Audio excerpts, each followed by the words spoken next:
Fulton Sheen vai dizer assim: o casamento batizado na igreja significa outro casamento por todo o Antigo e Novo Testamento. Deus expressou seu relacionamento conosco em termos de núpcia. Ele sempre falou de si mesmo como noivo. Então Jesus é o esposo. Jesus é o esposo e a sua noiva é a igreja. É o que narra Apocalipse. Então, no costume judaico, né, tem a mobá, que é aquela quantia financeira que o noivo vai guardando, a noiva sai fazer o vestido, o marido vai fazer na casa, tal.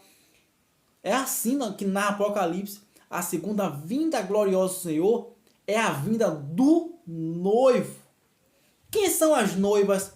Somos nós que estivemos preparados. A gente pega uma base ali na parábola das 10 virgens. Aí quando se fala de noiva de Cristo, não está entrando um termo sexual, nem de masculino nem feminino, mas da alma. A alma, ela tem uma finalidade, ela foi criada, ela se completa se unindo a Deus. O céu é Deus, então Deus é o noivo. É estranho para a mentalidade masculina meditar isso.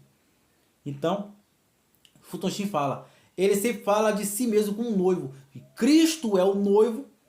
Nós como noiva, a finalidade não é sexo, mas a alma. A alma se unir a Deus como um casamento. Esse casamento é a entrada do céu. O esposo de Israel como a Gabá. Israel, o povo escolhido. Era considerado por Deus como a noiva dele. Há muita passagem no Antigo Testamento mostrando como Deus não poderia encontrar um símbolo de seu amor por Israel e um vínculo de sua revelação, senão um simbolismo de um amor conjugal. Por outros acabou explicando aquilo que eu falei. No devido tempo, Deus se torna homem. Nosso Senhor chamaria a si mesmo de noivo?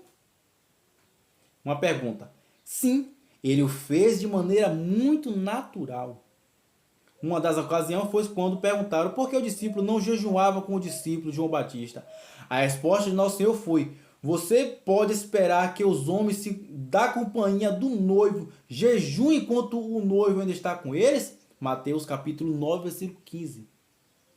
João Batista chamava a si mesmo de amigo do noivo. Evangelho de São João, capítulo 3, versículo 29. Uma espécie de padrinho. Acho que há um belo mistério escondido nas bodas de Canaã. As bodas de Canaã tem um grande mistério, mas não vou me aterter nisso para o vídeo não ficar longo. Nosso Senhor começou sua vida pública ajudando uma festa de casamento, mostrando seu relacionamento com sua igreja. Poderia ser exatamente como um relacionamento revelado no Antigo Testamento. O antigo Gabarral de Israel tornou-se a nova igreja, a nova Israel. E através da redenção de Pentecostes tivemos continuação desse simbolismo. Eva foi a continuação do homem. Osso dos meus ossos, carne da minha casa. Gênesis capítulo 2, versículo 23. A continuação do novo Adão é Cristo. Um casamento humano é comunhão de nosso Senhor e a igreja.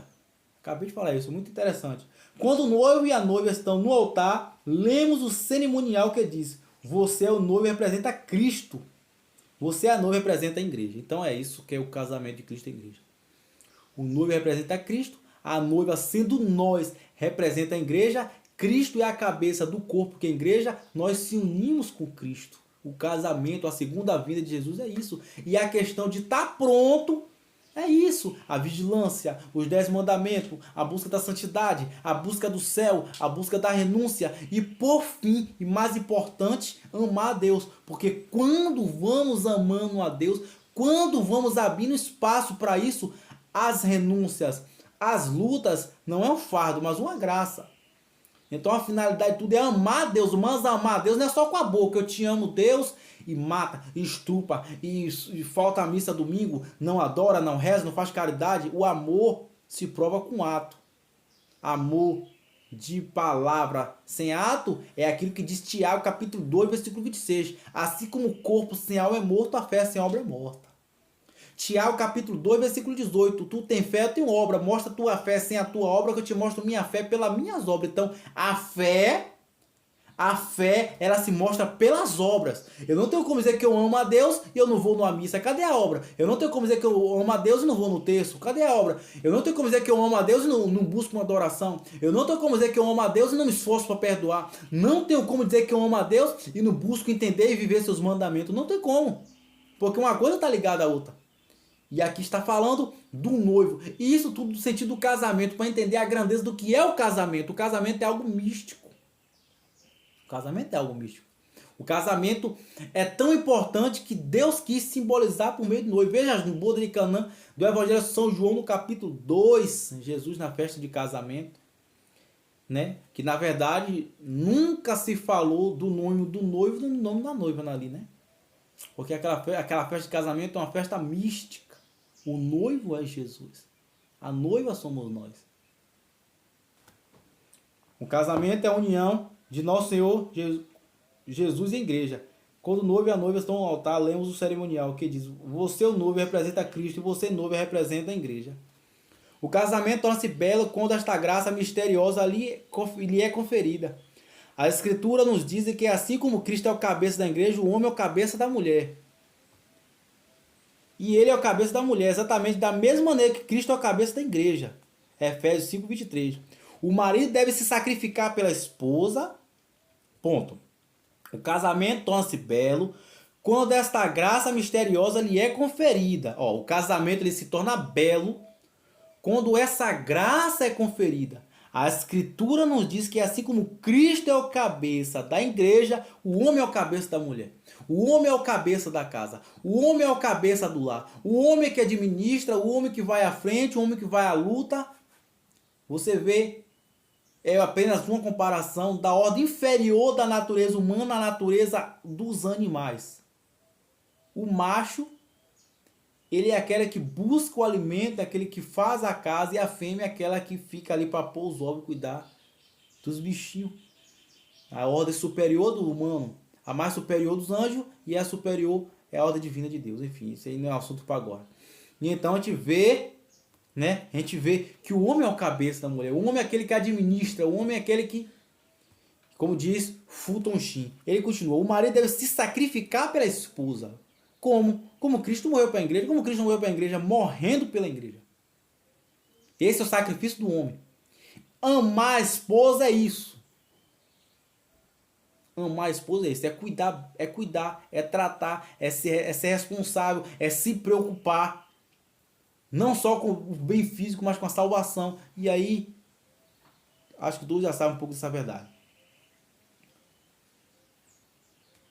Cristo é a cabeça pelo ato de morrer e sacrificando-se e derramando seu sangue. A liderança é baseada no abandono de si mesmo em favor daquele que se ama. Então, a liderança do homem se baseia em se abandonando a cuidar daquele que se ama.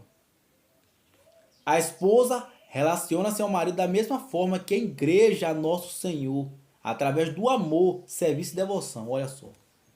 A esposa relaciona-se com o marido. Como é que a mulher deve se relacionar com o marido? O que é que Fulton Sheen ele aponta sobre isso? Ele vai dizer que da mesma forma que a igreja a nosso Senhor, como é que a igreja se relaciona com Deus? Na obediência. Na obediência, não. Os mandamentos, a lei de Deus, os mandamentos da igreja, no zelo, aquilo que diz Salmo capítulo 6, versículo 68, zelo pela tua casa me consome. É um zelo, na verdade. Então o Fulton Sheen diz que a esposa tem que ter um zelo pelo homem, do mesmo jeito da igreja para Cristo. Olha que interessante. Através do amor e serviço de devoção, o marido é a cabeça da mulher, assim como Cristo é a cabeça da igreja. E isso é a forma alguma, quer dizer superioridade, mas sacrifício. Olha, pai, que interessante. O marido é a cabeça da mulher. A mulher deve obediência ao marido, submissão ao marido, mas assim como Cristo é o cabeça da igreja. Isso de forma alguma quer dizer superioridade, mas sacrifício. Ou seja, a mulher lhe é submissa, mas ele tem que sacrificar por aquele que ela é submissa. A mulher é submissa ao homem na obediência, na confiança, mas o homem, por sua vez, ele era chamado a se consumir, a se sacrificar por aquela que é submissa. Então há uma união aí, há um acordo divino aí, morrendo por ela, se possível, dar vida, né? É o resultado de exemplo de milhares de pais de família. A outra razão divina pela qual o casamento de pessoas batizadas é inquebrantável.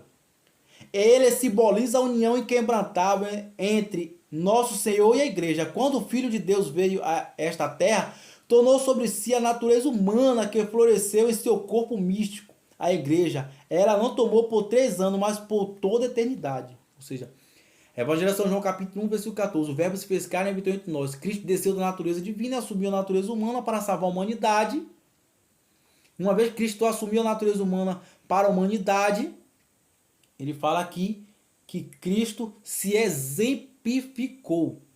Um marido toma uma esposa como Cristo tomou a igreja, até que a morte separe. Então não há rompimento, não há divórcio. É até que a morte separe. Para simbolizar a união duradoura entre Cristo e sua igreja, eles devem amar-se mutuamente até serem separados pela morte. Né? Então aqui finalizo. Espero ter te ajudado. Salve Maria Imaculada. Se você gostou do vídeo, deixe sua curtida, comenta o que achou do vídeo e compartilha. Que Deus te abençoe.